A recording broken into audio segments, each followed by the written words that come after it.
좀 과하게 소개를 하셔서 되게 쑥스럽습니다. 캐주얼 데이라 위에 자켓을 거치지 않고 그냥 나왔습니다. 양해해 주시고요. 말씀 보겠습니다. 지난주와 동일하게 마태복음 6장 10절의 말씀입니다. 마태복음 6장 10절. 제가 가진 성경으로 신약성경 8쪽에 있는 마태복음 6장 10절의 말씀입니다. 다 찾으셨으면 같이 한 목소리로 같이 읽어보겠습니다. 시작. 나라가 임하시오며 뜻이 하늘에서 이루어진 것 같이 땅에서도 이루어지이다. 잠시 기도하겠습니다. 하나님 아버지 감사합니다. 지난주에 이어서 또 부족하고 죄된 자가 하나님의 말씀을 들고 앞에 섰습니다. 하나님, 오직 주의 말씀을 증거할 때 인간되고 죄된 모습 가리워 주시고 주의 뜻만이 하나님의 뜻 안에서 밝히 드러나며 증거되게 하여 주시옵소서. 듣는 자나 전하는 자가 주의 말씀에 반응하며 순종하며 주의 뜻을 이루어가길 소원하며 거룩하신 예수 그리스도의 이름으로 기도합니다. 아멘. 지난주에 이어서 동일한 본문, 동일한 말씀을 가지고 제목은 달리해서 하나님의 뜻이라는 말씀을 전하기 원합니다. 아까 영어로 보니까 일부 때는 제가 좀 긴장해갖고 캐치를 못했는데 하울링이 좀 많이 나는 것 같습니다.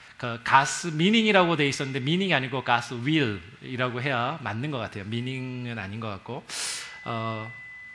제가 두 번의 설교를 목사님께서 하라고 이렇게 지시를 받고 당부를 받고 제가 어떤 설교를 할까 나름 고심을 했습니다. 그래서 지난주에 이 말씀을 동일한 본문을 가지고 하나님의 나라에 대해서 증거했어요. 이 하나님의 나라에 대해서는 제가 언제 기회가 한번 꼭 주어지면 여러분과 꼭 나누고 싶었던 그런 말씀이었습니다. 그래서 하고 싶었던 얘기도 많이 있었어요.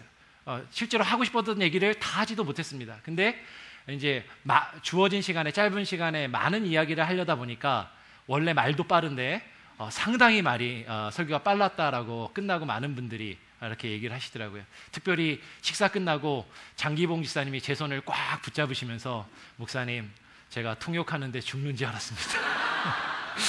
그렇게 얘기를 하시더라고요. 상당히 제가 빨리 말을 해서 오늘은 지난주보다는 조금 천천히 하려고 노력을 하려고 하는데 오늘 말씀은 근데 동일한 본문을 가지고 또 설교하는 게 우리 목사님 잘하시지만 저는 그게 잘 안 되거든요, 사실. 그래서 이게 쉽지 않았는데 하나님의 뜻이라는 설교를 하게 된 이유가 사실 이 하나님의 뜻이라는 설교가 지난주에 나눴던 하나님의 말씀처럼 이렇게 좀 관심이 딱 끌리거나 쉬운 그런 설교가 아니라 사실은 조금 어려운 설교입니다. 그리고 제가 얼마나 잘 설명할 수 있을지도 사실 자신이 없는 것이죠. 그런데 이 동일한 본문을 가지고 하나님의 뜻이라는 이 말씀을 전하기로 결정한 나름대로의 계기가 있었습니다. 어떤 말씀을 준비할까 고심하던 차에 한국에서 지난 한 2주간 이 하나님의 뜻 때문에 큰 사건이 일어났습니다. 아시는 분들은 아마 아실 텐데 세월호 사건 때문에 국무총리가 사퇴를 하고 이제 새로 국무총리를 뽑는데 한 명이 그냥 이렇게 후보가 되자마자 그냥 이렇게 물러나게 되고 여러 가지 문제로, 두 번째로 문창극이라는 국민일보 대기자를 지낸 분이 이제 국무총리 후보가 되었어요.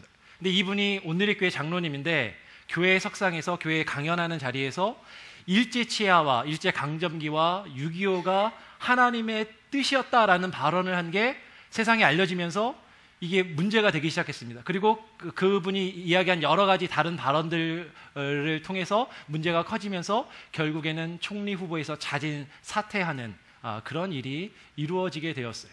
이분의 요지는 이제 이런 것이죠. 일제치하가 우리가 겪은 것이 하나님의 뜻인데 이 일제치하를 통해서 미개했던 우리나라가 개화되고 이렇게 발전할 수 있었다라고 이야기를 했어요. 그리고 남북의 분단과 6.25가 하나님의 뜻으로 우리에게 주어진 것인데 이 6.25를 통해서 남북의 분단을 통해서 대한민국이 공산국가가 되지 않고 미국이란 나라를 붙들어서 오늘날 우리가 이렇게 발전한 나라를 이룰 수 있었다, 이런 취지의 말씀을 하였습니다. 이분의 견해에 대해서 정치적으로나 신앙적으로나 어떤 분들은 찬성하시는 분도 있고 좀 다르게 생각하시는 분들도 있을 거예요. 근데 제가 지금 여기서 말하는 건 어떤 정치적인 견해나 판단을 하려는 것이 아니라 이분이 이야기할 때 하나님의 뜻이라는 것을 이야기한 것이 문제가 되었다는 거죠. 그러면서 그럼 무엇이 하나님의 뜻인가? 만약에 여러분에게 누군가가 지금 한국 사회에 이것이 큰 이슈가 되었는데 너 기독교인이잖아. 당신 기독교인으로서 일제치하와 6.25 사변이 6.25가 하나님의 뜻으로 일어난 거냐라고 묻는다면 여러분 뭐라고 대답하시겠는가라는 것이에요. 저에게 만약에 물어본다면 대답은 yes and no입니다. 우리가 하나님의 뜻을 이야기할 때 상당히 쉽게 하나님의 뜻을 이야기하는 경우가 있습니다. 특별히 누군가가 타인이 어떤 어려움을 겪거나 힘든 일이 있을 때 우리는 이렇게 생각하기 쉬워요. 그가 뭔가 잘못해서 하나님이 회개할 수 있도록 기회를 주시는 거야. 하나님이 그를 치시고 징계하시는 거야. 이렇게 쉽게 이야기하고 판단하는 경우가 많이 있습니다.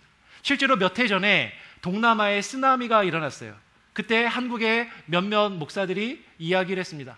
그 쓰나미는 하나님을 믿지 않는 국가, 그 민족들에게 하나님이 심판으로 내린 것이다 라고 그렇게 말을 했고, 이것이 세간에 알려지면서 또 큰 이슈가 되었던 적이 있습니다.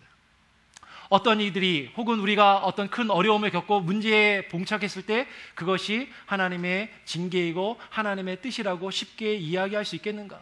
그렇다면 최근에 한국에서 일어났던 세월호 사건도 우리가 쉽게 하나님의 뜻이라고 이야기할 수 있겠는가 하는 것이에요. 거기에서 죽었던 수많은 고등학생들이 다 하나님을 믿지 않는 그런 아이들이었을까요? 제가 동영상 한 편을 보았는데 한 여고생이 배가 침몰하기 직전에 그 배에서 자기 자신과 또 친구들을 위해서 기도하는 장면이 동영상에 올라온 것이 있었습니다. 근데 그 소녀도, 그 여학생도 결국은 죽었어요. 하나님의 뜻은 무엇입니까? 하나님은 왜 세월호와 같은 참사가 우리나라 가운데, 그 가운데 일어나게 하셨습니까? 우리는 사실 이것을 쉽게 이야기할 수 없다라는 것이죠. 우리의 기준과 가치관으로 하나님의 뜻을 쉽게 판단하고 결정할 때가 많이 있다는 것입니다. 우리가 인생을 살다 보면 중요한 선택의 기로에 설 때가 많이 있어요. 대학을 정한다든지, 집을 이사를 한다든지, 직장의 문제를 정한다든지, 특별히 결혼할 배우자를 찾고 그것을 결정할 때 우리는 기도합니다. 그러면서 하나님의 뜻을 구해요. 하나님, 무엇이 하나님의 뜻입니까? 어떻게 하는 것이 하나님이 원하시는 뜻입니까? 라고 하나님의 뜻을 구합니다. 그런데 참 재밌는 건 교회에서 신앙생활하다 보면 우리가 주변에서 그런 사람들을 많이 보게 돼요. 결혼 배우자를 찾을 때 다른 사람들이 그 사람하고 너하고는 잘 안 어울리는 것 같아. 예를 들어서 또 신앙을 안 갖는 다른 배우자를 택하고 이렇게 얘기합니다. 나를 통해서 저 사람이 하나님을 믿게 될 거라고, 하나님이 나에게 그런 뜻으로 저 사람을 만나게 해주셨다고, 이런 경우들이 종종 있습니다. 그리고 열심히 기도했대요. 2, 3일 금식 기도도 하고 했다고 하면서 하나님의 뜻을 발견했다라고 하고 결혼을 합니다. 근데 얼마 지나지 않아서 살다가 또 쉽게 이혼하는 것을 보게 돼요. 헤어지는 것을 보게 돼요. 하나님의 뜻으로 만났는데 왜 헤어지냔 말이에요. 우리가 하나님의 뜻을 구할 때 많은 경우에는 솔직하게 이야기하면 하나님 뜻 그 자체보다는 내가 지금 중요한 결정의 이 순간에 무엇을 택하는 것이 나에게 더 이로운가, 내가 어떤 결정을 해야 내가 손해를 보지 않고 내가 더 좋은 결과를, 편안하고 안락한 결과를 얻을 수 있을 것인가에 사실 관심이 있다라는 것입니다. 그러면서 하나님의 뜻이 무엇인지 그것을 구한다라고 이야기한다는 거죠. 나의 이로운 방향, 내가 결정할 때 나에게 도움이 되는 것, 그것을 구하면서 하나님의 뜻을 구한다라고 이야기할 때가 사실 많이 있다라는 것입니다. 하나님의 뜻은 사실 그렇게 쉽게 이야기할 수 있는 것이 아닙니다. 하나님의 뜻은 단순한 것이 아니다라는 것이죠. 우리가 하나님의 뜻을 이야기할 때 최소한 둘로 나누어서 우리가 생각해 보아야 한다는 것입니다. 하나님의 뜻은 교훈적인 의지와 작정적인 의지로 나누어서 생각할 수 있어요. 교훈적인 의지라는 것은 하나님께서 이 세상에서 사람들을 통하여 사람들에게 하도록 하기를 원하시는, 사람들이 하기를 원하시는 하나님의 하나님께서 주시는 교훈적인 삶의 규범, 우리에게 드러내 보이시는 뜻을 가리켜 교훈적인 의지다라고 말할 수 있습니다. 작정적인 의지는 하나님께서 궁극적으로 이루시기를 원하시는 하나님의 계획과 하나님의 뜻을 가리켜 작정적 의지다라고 말할 수 있어요. 그 하나님의 교훈적인 의지와 작정적인 뜻을 잘 구별할 수 있는 것이 요나서에 잘 나타납니다. 요나서 이야기를 보면 우리가 이야기를 잘 알고 있잖아요. 요나가 하나님의 뜻을 거역해서 니느웨로 가지 않고 다른 곳으로, 다시스로 도망가다가 하나님의 뜻에 따라서 이제 뜻을 돌이키고 니느웨 땅으로 가게 됩니다. 요나서 3장 2절로 4절 말씀을 보면 요나가 여호와의 말씀대로 일어나서 니느웨로 가서 선포합니다. 하나님의 뜻에 따라서 그가 선포하기를 이 성이 하나님 앞에 범죄하여서 40일이 지나면 멸망할 것이다 라고 그렇게 선포를 하는 것이죠. 하나님의 뜻을 그들 가운데 선포합니다. 근데 우리가 잘 아는 것처럼 니느웨 성이 멸망했어요? 멸망하지 않았어요. 그들이 요나 선지자가 선포한 그 말씀을 듣고 베옷을 입고 눈물을 흘리며 금식하고 회개하며 그들의 죄를 뉘우쳤습니다. 그것을 보고 이제 요나서 3장 10절 말씀에 하나님이 그들의 행한 것, 곧 그의 그 악한 길에서 돌이켜 떠난 것을 감찰하시고 뜻을 돌이키사 그들에게 내리리라 말씀하신 재앙을 내리지 아니하신지라 라고 이야기합니다.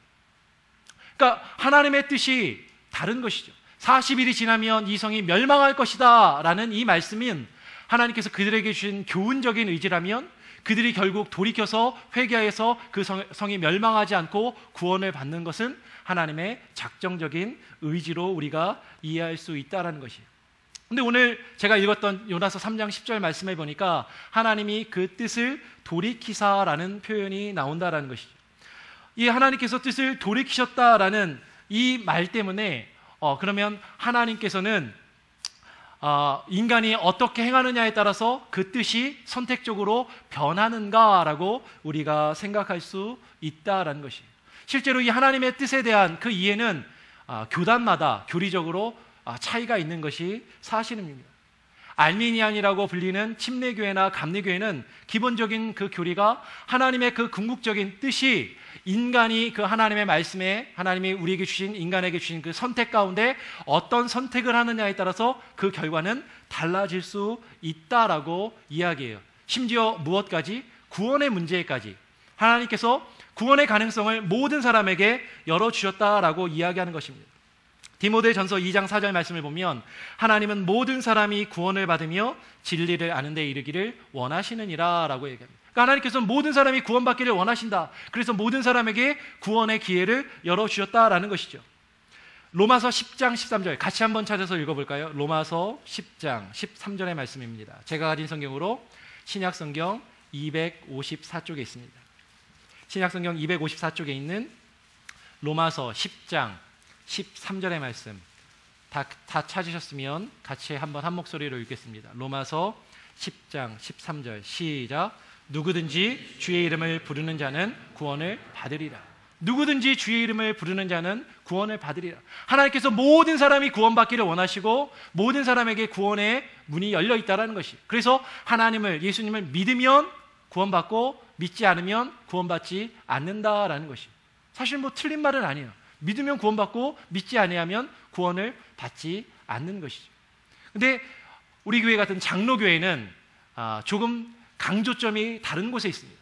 우리 장로교회의 신학을 보통 개혁주의 신학이라고 이야기하는데 개혁주의 신학에서는 하나님의 그 선택하심이 하나님이 인간을 구원하시기로 선택하신 그 선택이 인간이 믿기로 선택하냐 안 하냐에 따라서 그 결과로 주어지는 것이 아니라 하나님이 이미 작정하신 것이다 라고 이야기해요. 하나님이 그 작정하신 이 세상에 이루어질 모든 일이 하나님의 뜻 가운데 작정되었는데 그 가운데 누구를 구원하시고 구원하지 않으실 것이 이미 예정되었다라고 말씀하는 것입니다. 우리 같이 로마서를 지금 보았는데 바로 한 장 앞에 있는 로마서 9장의 말씀을 같이 읽어보길 원합니다. 로마서 9장 10절부터 23절까지의 말씀, 로마서 9장 10절부터 23절까지 교독으로 같이 한번 읽어보겠습니다. 제가 로마서 9장 10절을 먼저 읽겠습니다. 이뿐 아니라 또한 리브가가 우리 조상 이삭 한 사람으로 말미암아 임신하였는데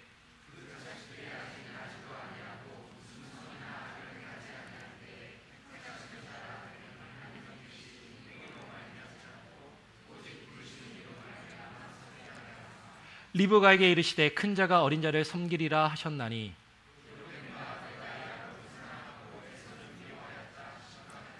그런즉 우리가 무슨 말을 하리요? 하나님께 불의가 있느뇨? 그럴 수 없느니라.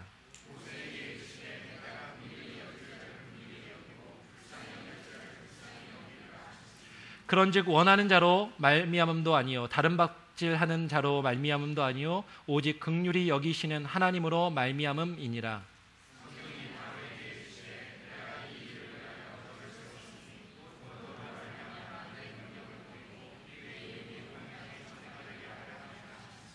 그런즉 하나님께서 하고자 하시는 자를 긍휼히 여기시고 하고자 하시는 자를 완악하게 하시느니라.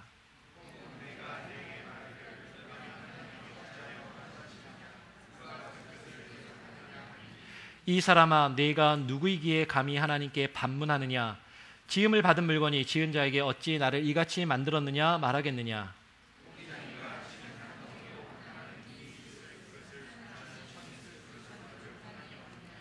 만일 하나님이 그의 진노를 보이시고 그의 능력을 알게 하고자 하사 멸하기로 준비된 진노의 그릇을 오래 참으심으로 관용하시고 또한 영광 받기로 예비하신 바 긍휼의 그릇에 대하여 그 영광의 풍성함을 알게 하고자 하셨을지라도 무슨 말 하리요.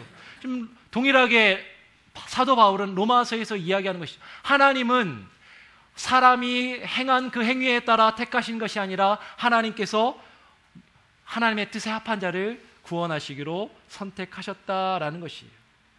마태복음 24장 22절 말씀에도 그 날들을 감하지 아니하면 모든 육체가 구원을 얻지 못할 것이나 그러나 택하신 자들을 위하여 그 날들을 감하시리라.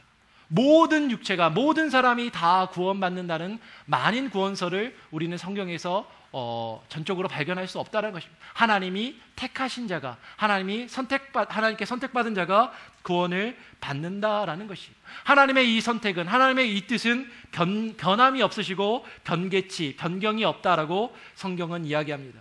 민수기 23장 19절 말씀에 하나님은 인생이 아니시니 시건치 아니하시고 인자가 아니시니 후회가 없으시도다. 어찌 그 말씀하신 바를 행치 않으시며 하신 말씀을 실행치 않으시랴. 사무엘상 15장 29절 말씀에도 이스라엘의 지존자는 거짓이나 변개함이 없으시니 그는 사람이 아니심으로 결코 변개하지 않으심이니이다 하니. 야고보서 1장 17절 말씀도 각양 좋은 은사와 온전한 선물이 다 위로부터 빛들의 아버지께로서 내려오나니 그는 변함도 없으시고 회전하는 그림자도 없으시니라 라고 이야기합니다. 이제 성경 말씀을 우리가 이렇게 살펴보니까 이제 조금 헷갈리는 거예요. 요나서 말씀을 아까 읽었을 때 하나님이 그 뜻을 돌이키셨다라고 이야기해요. 그리고 성경의 여러 군데를 보면 하나님이 그 뜻을 돌이키셨다라는 표현이 여러 군데에 나옵니다. 그리고 지금 읽었던 말씀과 같이 하나님은 한번 정하신 그 뜻에는 변함이 없다, 변개함이 없으시다라는 이 말씀이 서로 상충되는 것처럼 보일 수도 있다라는 것입니다. 근데 아까도 제가 말씀드린 것처럼 하나님의 뜻을 우리는 어떻게 해야 된다고요? 나누어서 생각해야 돼요. 하나님의 그 뜻을 돌이키셨다라고 할 때는 무엇이 변한 것입니까? 무엇을 돌이키신 것입니까? 아까 이야기한 두 가지의 하나님의 뜻 가운데 하나님께서 우리에게 향하신 교훈적인 그 뜻이, 교훈적인 의지가 역사 속에서 하나님과 인간의 그 인격적인 관계와 반응 가운데 하나님이 그것을 변화하는 것처럼 우리에게 보이는 것으로 나타난다라는 것이에요. 근데 하나님의 뜻이 변함이 없다라고 하는 것은 하나님께서 궁극적으로 이루기로 결정하신 그 작정의 뜻에는 결코 변함이 없다라는 것이죠. 하나님이 주권적으로 하나님이 이루시기로 결정하신 그것은 역사 속에서 변함없이 반드시 이루어진다라는 것입니다. 뭐 적절한 예가 안 될 수도 있지만 우리가 이제 자녀를 다 키우잖아요. 자녀들을 대할 때 여러분이 자녀들에게 사용하는 말투나 어법을 한번 잘 생각해 보십시오. 이제 저희 첫째 아들인 미나가 이제 좀 컸다고 어렸을 때는 주는 대로 잘 받아 먹더니 이제 반찬도 가리고 저 밥투정을 밥상에서 할 때가 간혹가다 있어요. 그러면 이제 제 아버지 된 제가 이제 옆에서 보고 있다가 너 그렇게 밥투정하고 떼쓸 거면 밥 먹지 마라고 그렇게 얘기를 합니다. 그러면 제 뜻은 제 아들이 밥을 먹지 않고 굶기를 원하는 것입니까? 아니, 그렇지 않아요. 교훈적으로 아들에게 너 그렇게 하는 것이 옳지 않다라는 것을 알려주는 거죠. 제가 원하는 것은 적당한 영양과 음식을 잘 섭취해서 건강하게 잘 자라기를 원한다라는 것이에요. 하나님께서 우리를 향한 그 뜻을 우리에게 말씀하실 때 때로는 우리의 기준에서 보면 하나님의 원래 정하신 뜻, 작정하신 뜻과 하나님이 우리에게 말씀하시는 그 교훈적인 뜻이 때로는 서로 다르게 보일 때도, 다르게 우리에게 나타날 때도 간혹가다 혹은 생각보다 많이 있다라는 것이에요. 그리고 우리가 그 가운데 하나님의 말씀에 우리가 어떻게 반응하냐에 따라서 하나님께서 우리에게 주셨던 그 교훈적인 뜻과 의지와 그 가르침은 사실 우리를 향해서 변화하는 것처럼 우리의 입장에서 보일 수 있다라는 것입니다. 즉 우리는 하나님의 뜻을 하나님의 작정적인 의지와 교훈적인 의지로 나누어서 생각해야만 이것을 이해할 수 있다는 것이에요.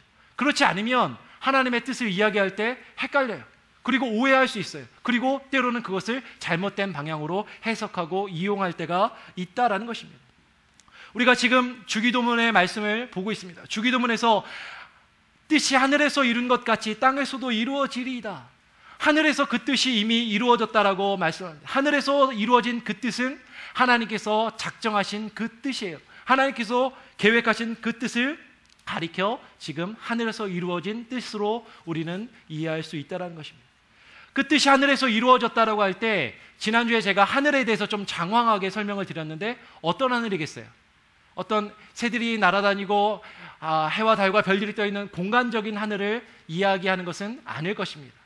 분명히 두 가지 중에 하나일 거예요. 하나님께서 자기 자신을 하나님 자신을 지칭할 때 하늘로 이렇게 완곡하게 표현한다라고 특별히 마태복음에서 그런 표현이 많다라고 말씀을 드렸습니다. 그러니까 이 하늘이 하나님 자신을 말하는 것이라면 하나님 안에서, 하나님 그 자신 안에서 하나님이 계획하신 뜻이 있고 그 뜻이 하나님 안에서 이루어졌다라고 이해할 수 있어요. 많은 신학자들이 이것을 이야기합니다. 근데 오늘 마태복음 6장의 문맥에서 보면 10절 앞에 9절의 말씀을 보면 뭐죠? 하늘에 계신 우리 아버지여라고 하는 것처럼 9절과 연계해서 이 하늘은 하나님께서 계시는 영역, 지난주에 말씀드린 하나님의 영역을 말하는 것이에요. 이 하나님의 영역은 지난주에도 말씀드린 것처럼 우리의 영역과는 다른 차원의 영역인 것입니다. 우리가 살고 있는 시간과 공간, 이 역사의 이 틀 안에 갇혀 있는 것이 아니라 그 모든 것이 창조되기 이전에 하나님께서 정하신 뜻이 있다라는 것이에요. 이 작정은 이 세상의 시간과 역사를 초월해서 하나님께서 이미 작정하신 것입니다. 이 작정은 하나님 자신 안에서 이미 온전하게 이루어졌고 그리고 하나님이 계획하신 그것들이 이 땅에서 이루어진다는 것이. 우리는 하나님을 이야기할 때 전지전능하신 하나님이다라고 이야기합니다. 하나님이 모든 것을 아시는 분이에요. 하나님은 이 세상에 일어날 수 있는 모든 가능성을 다 알고 계시는 분입니다. 그 모든 가능성 중에 하나님이 궁극적으로 결과적으로 이루어지기를 원하시는 것을 선택하셨어요. 그것을 가리켜 작정이다라고 이야기하는 것입니다. 하나님은 이 땅 가운데 실현되길 원하시는 그 뜻은 반드시 이루어집니다. 쉽게 말하면 우리가 살면서 우리의 인생 가운데 이루어지는 모든 일들이 때로는 내가 원하지 않는 것이라 할지라도 내가 이해할 수 없는 것이라 할지라도 그것은 하나님의 뜻에 있는 것이 맞다라는 것이죠. 하나님은 그 역사 속에서 일어날 모든 것이 하나님 뜻 아래에서 결정되었고 이루어졌다라고 성경은 우리에게 말씀합니다. 시편 115편 3절 말씀에 오직 우리 하나님은 하늘에 계셔서 원하시는 모든 것을 행하셨나이다. 계시록 4장 11절 말씀에도 우리 주 하나님이여 영광과 존귀와 능력을 받으시는 것이 합당하오니 주께서 만물을 지으신지라 만물이 주의 뜻대로 있었고 또 지으심을 받았나이다 라고 말씀합니다. 그러니까 하나님께서는 하나님이 원하시는 모든 것이 이 땅에 존재하게 하셨어요. 그리고 하나님께서 계획하신 모든 것이 이 땅 가운데 이루어지도록 하셨습니다. 특히 아까 말씀드렸던 창조 이전에 하나님의 마음에 누구를 구원할 것인가에 대한 것도 이미 예정하셨다라고 말씀합니다. 같이 한번 말씀을 한 군데 같이 찾아보겠습니다. 에베소서 1장 4절로 12절의 말씀입니다. 에베소서 1장 4절로 12절의 말씀. 제가 가진 성경 신약성경 310쪽에 있습니다. 신약성경 310쪽에 있는 에베소서 1장 4절로 12절의 말씀을 다 찾으셨으면 한번 교독으로 읽겠습니다. 제가 먼저 에베소서 1장 4절의 말씀을 읽겠습니다. 곧 창세전에 그리스도 안에서 우리를 택하사 우리로 사랑 안에서 그 앞에 거룩하고 흠이 없게 하시려고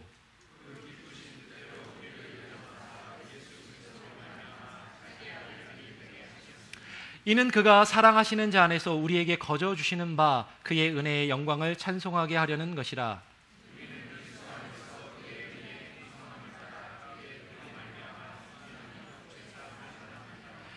이는 그가 모든 지혜와 총명을 우리에게 넘치게 하사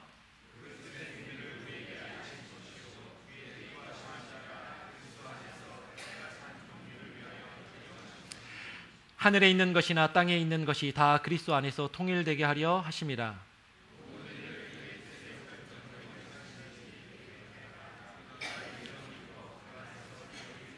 12절은 같이 읽겠습니다. 이는 우리가 그리스도 안에서 전부터 바라던 그의 영광의 찬송이 되게 하려 하심이라. 하나님께서 창세 전에 이 세상에 시간과 공간이 존재하기 이전에, 우리가 살고 있는 이 삶의 역사가 있기 이전에 하나님께서 하나님의 뜻에 따라 우리를 예정하셨다는 것, 택하기로, 하나님께서 구원하시기로 예정하셨다라고 말씀합니다. 이것은 계속 말씀드리지만 우리가 살고 있는 이 역사 밖에서 이루어진 것이, 우리가 살고 있는 이 영역 밖에서 이루어진 것이, 그러니까 우리의 반응이, 우리의 어떤 선택이 있기 전에 하나님 뜻 안에서 이루어진 것입니다. 그럼에도 불구하고 역사 가운데 우리가 그 말씀에 반응하고 행해야 되는 그런 일들이 있다라는 것이죠. 하늘에서 이루어진 이 뜻, 하늘에서 이루어졌다는 것, 우리가 이룰 수 없는, 우리가 도달할 수 없는 그 차원에서 이루어진 하나님의 뜻은 비밀스러운 의지, 감추어진 의지로 또 이야기되기도 해요. 반대로 비밀스러운 의지 말고 하나님께서 우리 가운데 드러내 보이신 계시의 뜻, 계시의 의지가 있습니다. 하나님의 뜻은 우리가 다 알 수 없다는 것이에요. 하나님이 그 계획하신, 작정하신 일은 우리의 입장에서 보면 비밀스러운 것이고 온전히 이해할 수 없는 것이다라는 것입니다. 신명기 29장 29절 말씀을 보면 이렇게 말씀합니다. 오묘한 일은 우리 하나님 여호와께 속하였거니와 나타난 일은 영구히 우리와 우리 자손에게 속하였나니 이는 우리로 이 율법의 모든 말씀을 행하게 하심이니라. 즉 하나님의 뜻을 아까 작정적인 의지와 교훈적인 의지로 나눌 수 있는 것처럼 하나님의 뜻은요, 다르게 표현하면 감추어진 비밀스러운 의지와 우리에게 드러난 계시된 의지가 있다라는 것이에요. 이 작정적인 의지, 하나님께서 어떠한 이 역사 가운데 어떠한 일들을 왜 이루셨는지, 어떠한 일들을 하나님의 어떤 목적을 가지고 이루셨는지는 우리가 사실 온전히 다 이해하고 깨달을 수 없다라는 것이에요. 로마서 11장 33절로 34절의 말씀을 보면 깊도다 하나님의 지혜와 지식에 부요하며 그의 판단은 측량치 못할 것이며 그의 길은 찾지 못할 것이로다. 누가 주의 마음을 알았느뇨? 누가 그의 모사가 되었느뇨? 라고 얘기해요. 우리 인간은 우리와 다른 차원에서 하나님이 결정하시고 뜻하신 그 하나님의 뜻을 온전히 깨달아 알 수 없다라는 것입니다. 목사는 알 수 있을까요? 아니요. 사실 목사도 온전히 알 수 없습니다. 우리가 신앙생활을 하다 보면 어떤 교회의 권위로, 어떤 목회자의 권위로 잘못된 하나님의 뜻이 증거되고 그것으로 많은 사람들이 고통받고 아파하는 경우를 종종 보게 됩니다. 제가 잘 아는 한 자매가 있어요. 한 자매가 있었는데 예전에 이 자매가 대학교 4학년이었습니다. 한 대학교, 그래도 괜찮은 대학교에 경제학과를 다녔는데 1년만 있으면 이제 졸업을 하게 되는데 이 자매가 작은 조그만 교회에서 열심히 교사로 성가대로 또 찬양 인도도 하고 봉사를 했습니다. 그랬더니 목사님이 이제 교회에서 일할 일꾼이 필요하니까 이 자매에게 이야기하는 거죠. 하나님의 일에 집중해야 된다고. 세상 일, 세상의 것에 관심을 두지 말고 하나님의 일에 더 열심히 해야 된다고. 그리고 학교를 그만두고 신학교에 가라고 그렇게 권했습니다. 이 자매는 하나님이 부르신 어떤 강력한 소명 의지가 있어서가 아니라 그래도 목사님이 하나님의 뜻이라고 하니까 1년밖에 남지 않은 학교를 자퇴를 하고 신학교로 들어갔어요. 그리고 수년 동안 신앙에 갈등을 하고 고민을 하고 괴로워했던 것을 보게 됩니다. 또 한 예가 있어요. 또 다른 한 목사님이 어떤 남자 청년에게 자매 하나를 소개시켜줬습니다. 둘이 잘 어울릴 것 같다고. 결혼하면 참 좋을 것 같다고, 잘 됐으면 좋겠다고. 정말로 잘 됐어요. 그래서 둘이 너무 빠른 속도로 이제 가까워져가지고 이제 결혼하기로 결정하고 양가 부모님이 다 결정해서 이제 결혼식장도 잡고 이제 결혼을 한 달여 앞두고 있었습니다. 근데 이 목사님이 그 남자 청년을 딱 부르더니 이야기하는 거예요. 내가 열심히 기도해 보니까 둘이 결혼하는 게 하나님의 뜻이 아니라고. 하나님의 뜻이 무엇이냐라는 거예요. 우리는 하나님의 뜻을 너무 쉽게 이야기할 때가 있어요. 우리는 누군가가 나와 다른 선택을 하고 다른 행동을 할 때 그건 하나님이 원하시는 게 아니야, 그건 하나님의 뜻이 아니야 라고 쉽게 정죄합니다. 그리고 누군가 어려움을 겪으면 그건 하나님의 뜻대로 하지 않으니까 하나님이 돌이키라고 징계하시고 기회를 주신 거야 라고 이야기할 때가 많이 있어요. 근데 우리는 우리의 어떤 행위와 우리의 신념을 정당화하기 위해서 하나님의 뜻을 사용해서는 안 된다라는 것이. 그러면 교회의 역사 가운데 하나님의 뜻이라는 이름으로, 하나님의 뜻이라는 그 이름을 가지고 십자군 원정이 이루어졌습니다. 하나님의 뜻이라는 그 이름으로 서구의 열광이 수많은 아시아와 수많은 국가들을 식민지로 삼고 착취했어요. 하나님의 뜻이라는 이름으로 나치는 600만 명이 넘는 유대인들을 학살했습니다. 그리고 교회는 그곳에 침묵하고 동조했어요. 하나님의 뜻이라는 이름. 어쩌면 우리가 살고 있는 이 미국도 하나님의 뜻이라는 이름으로 이 나라의 이익을 위해서 다른 나라를 이용하고 침략하고 있는지도 모른다라는 것입니다.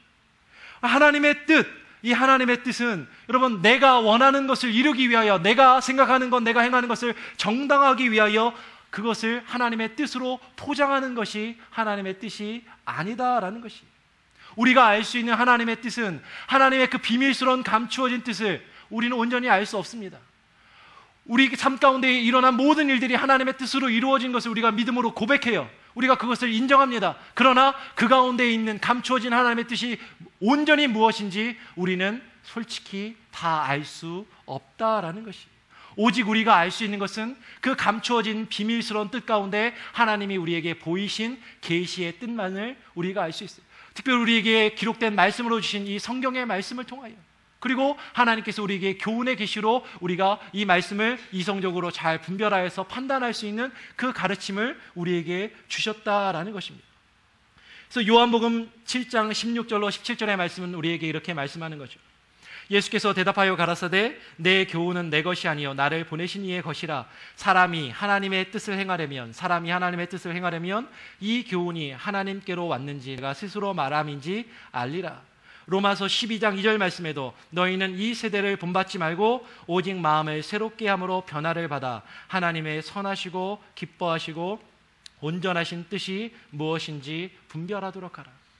하나님의 뜻을 우리가 분별해야 됩니다. 근데 우리가 하나님의 뜻을 분별한다는 것은 감추어져 있는 하나님의 그 신비하고 비밀스러운 뜻을 다 깨달아 안다라는 것이 아니라 우리의 삶 가운데 하나님이 계시하여서 우리에게 교훈적으로 드러내시고 우리에게 주신 그 말씀의 의미가 무엇인지 우리 삶 가운데 우리가 깨달아 알아가는 것이.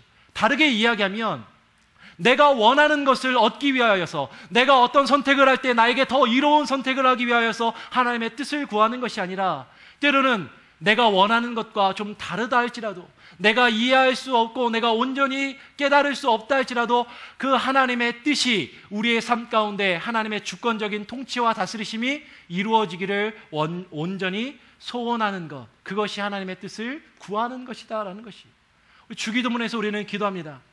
뜻이 하늘에서 이룬 것처럼 땅에서도 이루어지이다. 이 땅에서 이루어진다, 하나님의 뜻이 땅에서 이루어진다고 할 때 이 땅은 지난주에도 말씀드린 것처럼 하늘의 어떤 공간적인 하늘을 이야기하는 것이 아닌 것처럼 이 땅도 어떤 육지만을 이야기하는 것이 아니다라는 것이죠. 하나님의 그 뜻은 하늘과 땅과 바다와 온 우주에서 하나님의 뜻이 다 이루어지는 것입니다. 시편 135편 6절 말씀은 여호와께서 무릇 기뻐하시는 일을 천지와 바다와 모든 깊은 데서 다 행하셨다라고 말씀합니다. 하나님의 뜻은 땅에서 이루어진다고 할 때 이 땅은 이 온 세상을 대유적으로 말하는 것이, 그리고 이 땅은 우리의 삶의 모든 영역도 포함해서 말하는 것입니다. 우리가 살고 있는 우리의 삶의 모든 영역 가운데 하나님이 계획하시고 뜻하신 바가 이루어지기를 소원하고 고백하는 것이, 하나님의 통치하심과 하나님의 다스리심이 내 삶 가운데 온전히 내 뜻이 아니라 하나님의 뜻이 이루어지기를 소원하는 것입니다. 그것이 하나님의 뜻이 이루어지기를 구하는 것입니다. 하나님의 뜻이 다 정해졌다고 해서 그것이 어떤 운명론을 이야기하는 것이 아니다라는 것입니다.